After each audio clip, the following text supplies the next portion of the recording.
Na sessão de hoje, os ministros retomaram o julgamento de recursos que discutem os limites da chamada coisa julgada, que é quando há uma decisão definitiva em matéria tributária. O plenário formou maioria, seguindo o voto do relator, ministro Luiz Roberto Barroso, e assim mantendo decisão que possibilitou retomada de cobrança de tributos. A definição da tese e a proclamação do resultado serão anunciadas amanhã, no início da sessão. Marta Ferreira acompanhou o julgamento e tem os detalhes.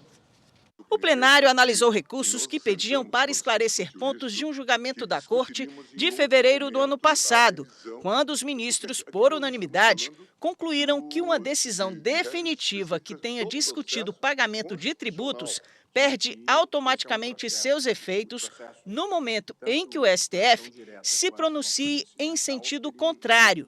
O caso concreto envolve o pagamento da CSLL, Contribuição Social sobre o Lucro Líquido. Isso porque, em 2007, o Supremo entendeu que a cobrança desse tributo é constitucional e deveria ser paga. Aí veio a decisão da Corte de fevereiro do ano passado. Os autores dos recursos pedem que os valores devidos sejam cobrados a partir da decisão de 2023 e não da de 2007. Como o processo tem repercussão geral, o resultado do julgamento vai afetar todos os casos na Justiça envolvendo outros tributos. Na prática, o que se pretende com os recursos é que sejam impedidas cobranças retroativas. Assim, o caso discute os limites da chamada coisa julgada, ou seja, quando há uma decisão definitiva em matéria tributária. A análise levou a 3 linhas de votos. A primeira é a do relator do caso, o ministro Luiz Roberto Barroso. Ele votou para rejeitar os pedidos, mantendo os termos da decisão de 2023. De acordo com Barroso, o Supremo adota entendimento segundo o qual as decisões produzem efeito a partir da publicação da ata. Assim, a cobrança da CSLL vale desde a data da publicação da ata do julgamento de 2007. Barroso foi seguido por Rosa Weber, que votou antes de se aposentar, por Cristiano Zanin, Alexandre de Moraes, Gilmar Mendes e Carmen Lúcia. A segunda linha é a do ministro André Mendonça.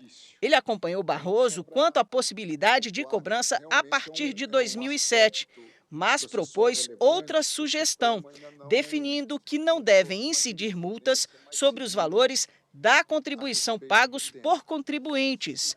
A terceira linha foi apresentada pelo ministro Luiz Fux e acompanhada por Edson Fachin. Eles consideram que a cobrança só poderia ocorrer a partir da decisão de mérito do STF, ou seja, em fevereiro do ano passado. Na retomada do julgamento, o ministro Dias Toffoli apresentou voto vista, seguindo o entendimento dos ministros Luiz Fux e Edson Fachin. Não é só pelo fato do Código de Processo Civil permitir esses embargos em recurso extraordinário para o amicus curiae. É também pelo fato de que um processo subjetivo, ele alcança nessa corte com a repercussão geral uma objetivação. E todos nós aqui já suspendemos inúmeros processos para aguardar o processo de repercussão geral. E as outras partes que estão com processos sobrestados, se elas que se qualificaram como amicus curiae neste plenário não puderem externar uns embargos de declaração, elas ficam na dependência daquela parte que foi a parte escolhida. E por que foi aquele recurso extraordinário que foi escolhido e não o meu? Toffoli destacou ainda a importância de se levar em conta a segurança jurídica, já que a decisão tomada no ano passado foi inovadora.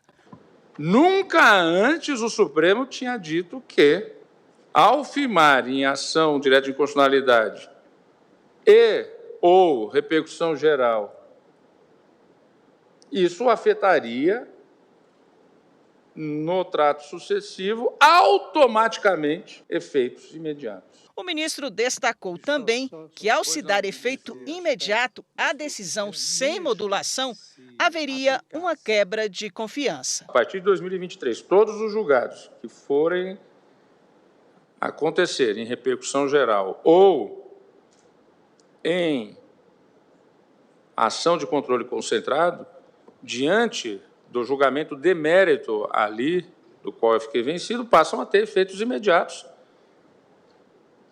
e mesmo atingindo a coisa julgada. É que aqui eu entendo que até então, até fevereiro de 2023, nunca esse Supremo Tribunal Federal tinha feito essa declaração.